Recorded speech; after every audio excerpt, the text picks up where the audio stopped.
Nifty 24,600ના પુટમાં ગઈકાલનું આપણું prediction હતું કે ભાઈ આ પ્રીમિયમ જો 68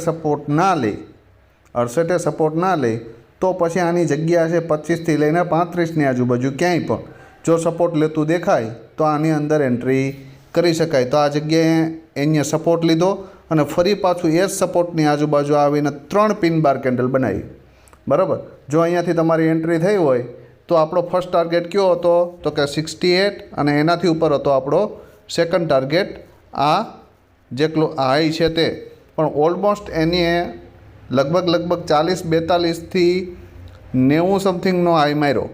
બરાબર. તો અહીંયાથી કેપિટલ 2x થઈ ગયું છે. એના પછીનો એક 25નું આપણું લેવલ હતું અને 25થી લગભગ 39નો હાઈ આ પ્રીમિયમે માર્યો. બરાબર. તો લેવલ ઉપર એટેમ્પ મારો તો મિનિમમ 50% કેપિટલ થઈ જાય. તો આમાંથી કયો ટ્રેડ તમે પકડો છે કોમેન્ટમાં જણાવજો.